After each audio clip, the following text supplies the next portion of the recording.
Bismillahirrahmanirrahim. Assalamualaikum warahmatullahi wabarakatuh. Salam dan bahagia. Sebelumnya perkenalkan, nama saya Andri Daeng Masiki dengan NIM 2019-01-2002 kelas Industri A. Baik, melalui video ini saya akan menjelaskan tentang proses sidang BPU PKI dan PPKI. Bagaimana proses sidang resmi yang dilaksanakan BPU PKI? Badan Penyelidik Usaha-Usaha Persiapan Kemerdekaan Indonesia yang disingkat BPU PKI merupakan badan yang didirikan oleh Jepang. Pembentukan BPU PKI diumumkan oleh Kumakichi Harada pada tanggal 1 Maret 1945. BPU PKI diresmikan pada tanggal 29 April 1945 bertepatan dengan hari ulang tahun Kaisar Hirohito. Badan ini dibentuk oleh Jepang untuk mendapatkan dukungan dari bangsa Indonesia dengan menjanjikan akan membantu kemerdekaan Indonesia. BPU PKI melaksanakan 2 kali masa persidangan resmi dan juga pertemuan-pertemuan yang tak resmi oleh panitia kecil di bawah BPU PKI.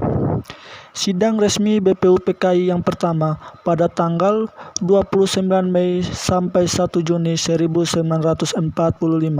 Sehari sebelumnya, yaitu tanggal 28 Mei, diadakan upacara pelantikan di Gedung Soesangin. Sidang pertama ini dengan tujuan membahas bentuk negara Indonesia, filsafat negara Indonesia merdeka, serta merumuskan dasar negara Indonesia. Sidang menyepakati berbentuk Negara Kesatuan Republik Indonesia yang disingkat dengan NKRI.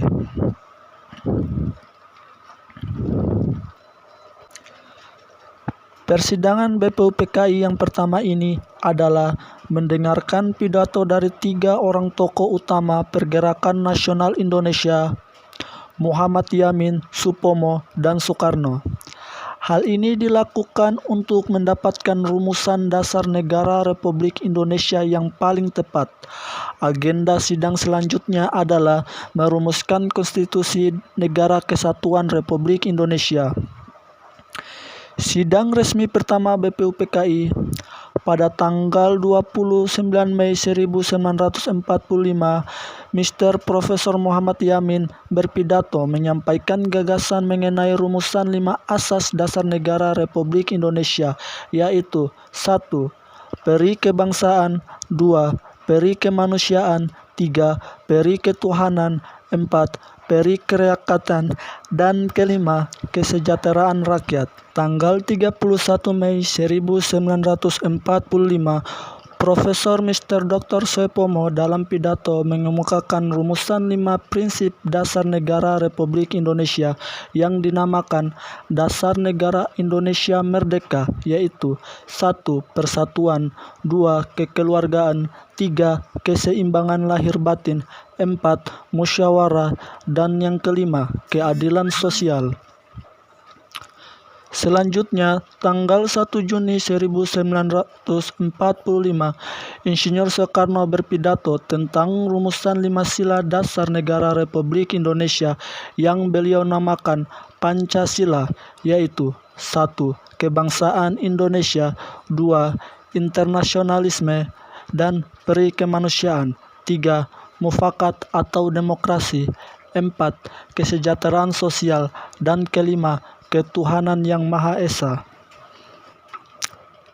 Insinyur Soekarno menyampaikan gagasan tentang rumusan 5 sila dasar negara Republik Indonesia yang selanjutnya dikenal dengan istilah Pancasila. Menurut Soekarno, jika diperlukan rumusan Pancasila tersebut dapat diperas menjadi trisila atau 3 sila, yaitu 1. Sosial-nasionalisme, 2. Sosiodemokrasi, dan yang ketiga, ketuhanan yang berkebudayaan. Soekarno juga menyampaikan bahwa trisila tersebut bila hendak diperas menjadi ekasila atau 1 sila, yaitu gotong royong, Hal tersebut merupakan upaya beliau dalam menjelaskan bahwa konsep tersebut merupakan kerangka satu kesatuan yang tak terpisahkan satu dengan lainnya. Sidang BPUPKI yang pertama ini tercatat dalam sejarah sebagai detik-detik lahirnya Pancasila tanggal 1 Juni, kemudian ditetapkan dan diperingati sebagai hari lahirnya Pancasila. Setelah masa persidangan BPUPKI yang pertama berakhir, BPUPKI mengalami masa reses persidangan atau periode jeda selama 1 bulan lebih. Sebelum masa reses persidangan dimulai, dibentuklah panitia kecil yang terdiri dari 9 orang yang dinamakan Panitia 9. Panitia kecil ini diketuai oleh Insinyur Soekarno yang bertugas untuk mengolah usulan konsep dari anggota BPUPKI tentang Dasar Negara Republik Indonesia. Berikut susunan keanggotaan dari Panitia 9 adalah sebagai berikut. 1. Insinyur Soekarno sebagai ketua. 2.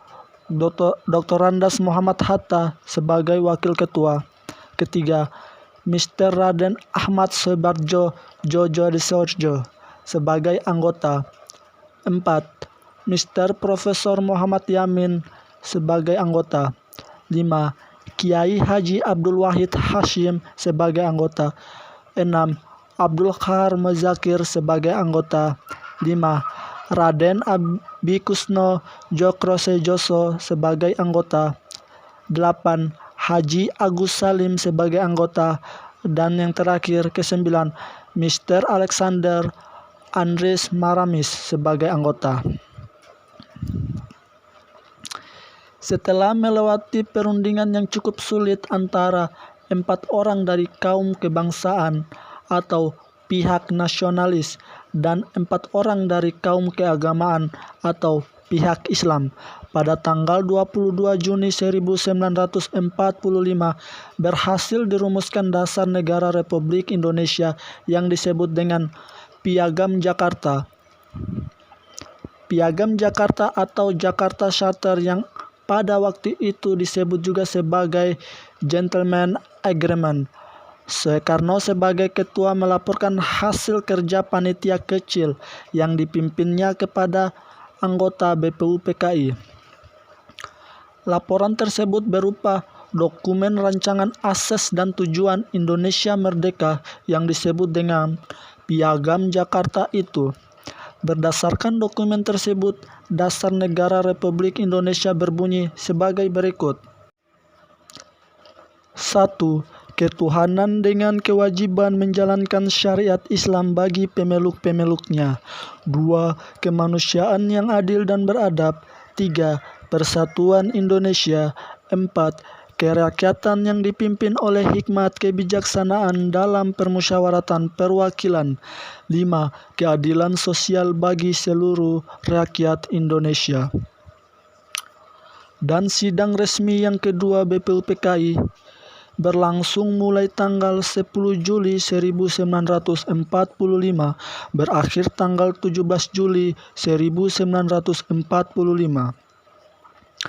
Pada sidang BPUPKI kedua ini dibahas mengenai wilayah NKRI, kewarganegaraan, rancangan UUD, ekonomi dan keuangan, pembelaan negara serta pendidikan dan pengajaran.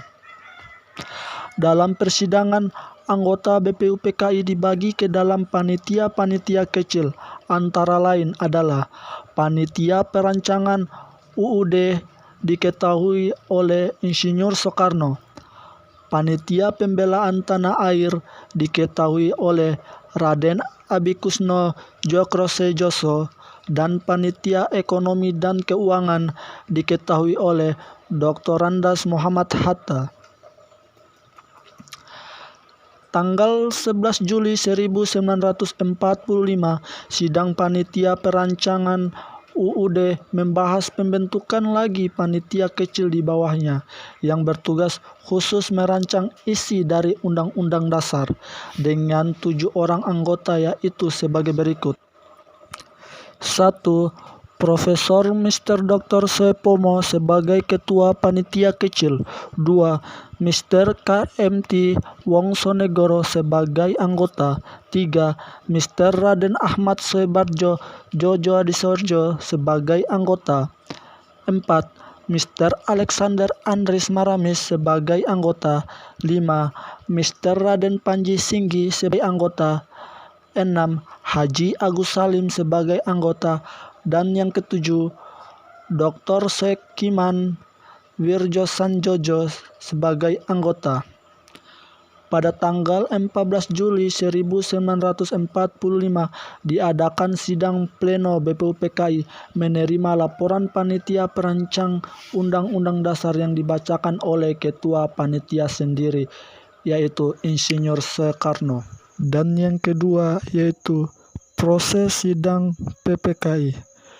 Pembentukan PPKI, bom atom yang dijatuhkan sekutu di Hiroshima pada tanggal 6 Agustus 1945 makin menyudutkan Jepang dalam perang.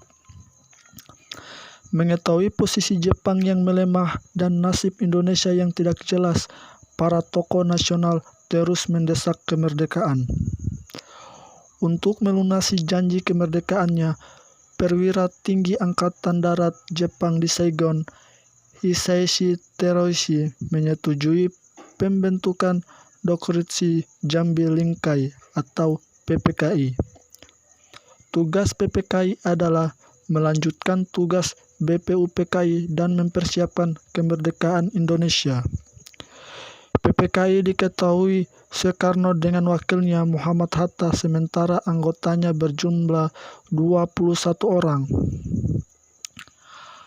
Anggotanya terdiri dari 12 wakil dari Jawa, 3 dari Sumatera, 2 dari Sulawesi, serta masing-masing 1 dari Kalimantan, Nusa Tenggara, Maluku, dan 1 perwakilan etnis Tionghoa. Sidang PPKI dikutip dari situs Kementerian Pendidikan dan Kebudayaan. Dalam perjalanannya, PPKI melakukan 3 kali sidang. Sidang ini baru digelar setelah proklamasi kemerdekaan. Sidang pertama digelar pada tanggal 18 Agustus 1945 dengan putusan 1. Mengesahkan Undang-Undang Dasar 1945. 2. Memilih Soekarno sebagai presiden dan Muhammad Hatta sebagai wakil. Ketiga, membentuk Komite Nasional untuk membantu tugas presiden sementara sebelum dibentuknya MPR dan DPR. Sidang kedua pada tanggal 19 Agustus 1945 yang menghasilkan 1. Pembagian wilayah Indonesia yang terdiri atas 8 provinsi. 2. Membentuk Komite Nasional Daerah. Dan ketiga, menetapkan 12 departemen dengan menterinya yang mengepalai departemen dan 4 menteri agama. Dan sidang yang ketiga pada tanggal 22 Agustus 1945 menghasilkan keputusan 1. Pembentukan Komite Nasional. 2. Pembentukan Partai Nasional Indonesia. Dan ketiga, pembentukan Badan Keamanan Rakyat atau Tentara Nasional Indonesia yang disingkat TNI. Akhirnya, pada tanggal 29 Agustus 1945, PPKI dibubarkan bersama dengan pelantikan anggota Komite Nasional Indonesia Pusat. Cukup sekian penjelasan tentang proses sidang BPUPKI dan PPKI. Lebih dan kurangnya mohon dimaafkan. Saya akhiri. Wabillahi taufiq wal hidayah. Wassalamualaikum warahmatullahi wabarakatuh. Salam.